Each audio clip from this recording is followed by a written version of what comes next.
नमस्कार। पुनः से आपके समक्ष एक महत्वपूर्ण विषय पर चर्चा करने के लिए आया हूँ। आज की वीडियो में हम चर्चा करने वाले हैं काम, क्रोध, लोभ, वृत्ति से मुक्ति प्राप्त कर धन, धान्य, सुख, ऐश्वर्य के लिए यह जानकारी बहुत महत्वपूर्ण साबित होगी। कौन नहीं चाहता है कि आजकल के समय में उसके पास पर्याप्त मात्रा में धन उपलब्ध हो, जिससे वह अपने भौतिक सुख साधनों का भरपूर इस्तेमाल कर पाए और जीवन में हर प्रकार के सुखों का आनंद ले। संसार में शायद ऐसा ही कोई व्यक्ति होगा जो माता लक्ष्मी की कृपा प्राप्त कर सुख, समृद्धि और सफलता की कामना न करता हो।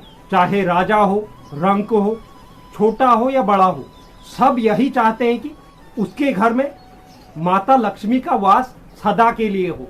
और व्यक्ति धन प्राप्ति के लिए अनेक प्रकार के प्रयत्न भी करता है। उसके लिए वह नाना प्रकार के प्रयास करता है, लेकिन उसके बाद भी व्यक्ति आर्थिक रूप से सबल नहीं हो पाता है। ऋग्वेद में माता लक्ष्मी को प्राप्त करने के लिए श्री सूक्त के पाठ व मंत्रों के जप और मंत्रों से हवन करने पर मनचाही मनोकामना पूरी होने की बात कही गई है। वास्तव में श्री महालक्ष्मी सूक्तम का पाठ इतना प्रभावशाली और चमत्कारी है जिससे व्यक्ति की आर्थिक स्थिति सुधर जाती है और उसके घर में संपन्नता और माता लक्ष्मी का वास होता है। तो श्री सूक्त के बारे में आज की वीडियो बहुत महत्वपूर्ण होने जा रही है। आज हम इस वीडियो में चर्चा करेंगे कि हमें श्री सूक्त का पाठ किस तरह से करना चाहिए और किस किस दिन इस पाठ को किया जाना चाहिए, तथा जो व्यक्ति इसके मंत्रों का हवन करना चाहे उसके लिए उपयुक्त समय क्या है। इन सब विषयों पर हम आज की वीडियो में चर्चा करने वाले हैं। तो वीडियो की शुरुआत करने से पहले अगर कोई दर्शक चैनल पर नए हैं तो चैनल को आप जरूर सब्सक्राइब कीजिए, साथ ही साथ बेल नोटिफिकेशन भी ऑन कर लीजिए, जिससे चैनल पर अपलोड होने वाली हर एक वीडियो का नोटिफिकेशन आपके पास सबसे पहले पहुंचे। और आप वीडियो को लाइक और शेयर भी जरूर करें। तो चलिए शुरुआत करते हैं और एक महत्वपूर्ण विषय पर आज चर्चा करते हैं।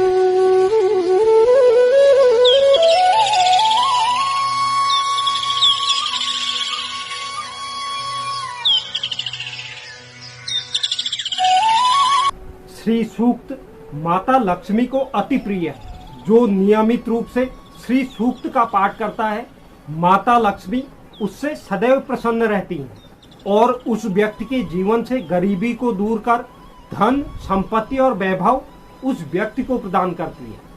श्री सूक्त के मंगलकारी मंत्रों का पाठ लक्ष्मी प्राप्ति के लिए अत्यंत शुभ माना गया है। श्री सूक्त में 16 मंत्र हैं। इस सूक्त का पाठ अगर पूरी श्रद्धा के साथ किया जाए तो माँ लक्ष्मी उस व्यक्ति से जल्द प्रसन्न होती है और उस साधक को धन संपत्ति प्रदान करती है। श्री सूक्त के पाठ करने से व्यक्ति श्री, तेज, आयु और स्वास्थ्य से युक्त होकर शोभायमान रहता है। वह व्यक्ति धन धान्य से संपन्न, पशु धन से संपन्न और पुत्रवान होकर दीर्घायु होता है। श्री सूक्त ऋग्वेद का खिल सूक्त है, जो ऋग्वेद के 5वें मंडल के अंत में उपलब्ध है। सूक्त में मंत्रों की संख्या 15 है और 16वें मंत्र में फलश्रुति है और इसके बाद 11 मंत्र परिशिष्ट के रूप में उपलब्ध होते हैं। आनंद, करदम, श्रीद और चिकलित ये 4 श्री सूक्त के ऋषि हैं। इन चारों को श्री का पुत्र बताया गया है। श्री पुत्र हिरण्यगर्भ को श्री सूक्त का ऋषि माना गया है। तो धन प्राप्ति के लिए श्री सूक्त को बहुत महत्वपूर्ण स्तुति मानी गई है।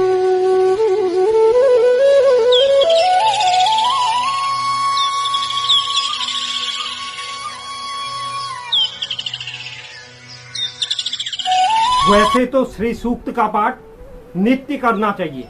जो भी व्यक्ति नित्य श्री सूक्त का पाठ करता है उस व्यक्ति पर हमेशा माता लक्ष्मी की कृपा बनी रहती है।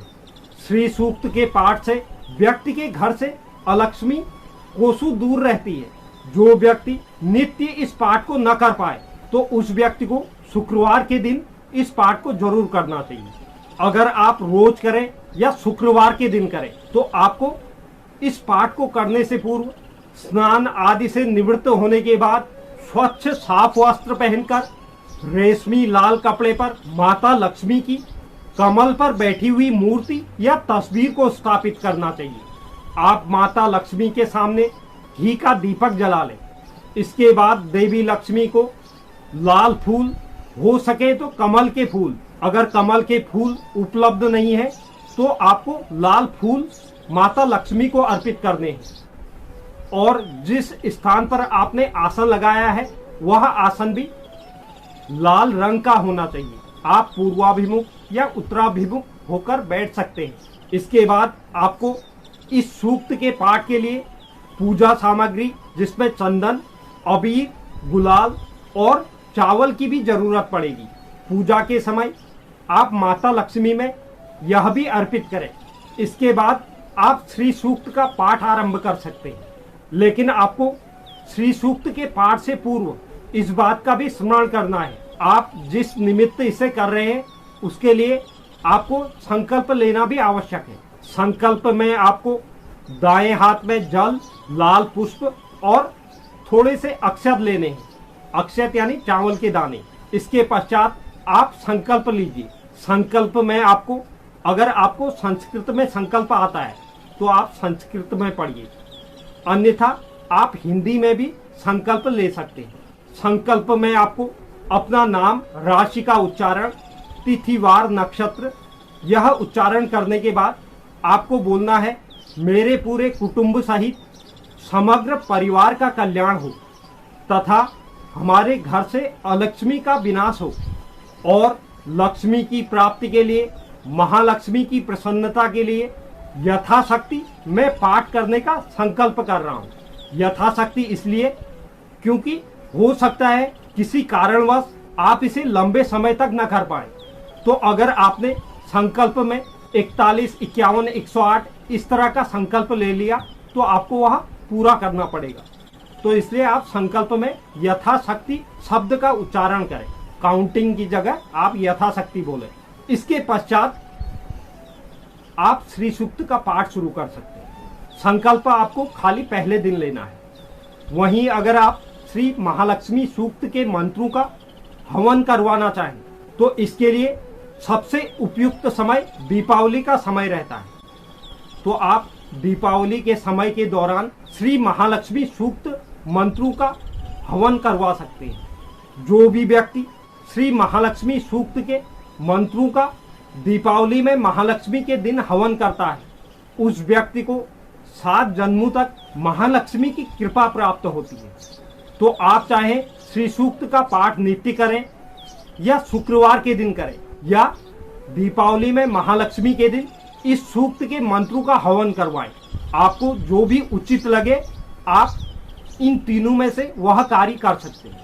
तो यह श्री सूक्तम के संबंध में बहुत महत्वपूर्ण जानकारी थी जो मैंने आप तक पहुंचाने का प्रयास किया। उम्मीद करता हूं इस वीडियो के माध्यम से इस विषय को आप अच्छी तरह समझ गए होंगे और आप इस चीज का लाभ भी जरूर उठाएंगे। तो आपको अगर यह वीडियो अच्छा लगा तो आप वीडियो को एक लाइक जरूर करें। साथ ही साथ जो नए व्यूअर्स चैनल पे हैं चैनल को सब्सक्राइब भी करें और बेल नोटिफिकेशन भी ऑन कर लें, जिससे इस चैनल पर अपलोड होने वाली हर एक वीडियो का नोटिफिकेशन आपके पास सबसे पहले पहुंचे। और आप वीडियो को लाइक और शेयर भी जरूर करें और कमेंट बॉक्स में आप अपनी राय भी जरूर लिखें। धन्यवाद।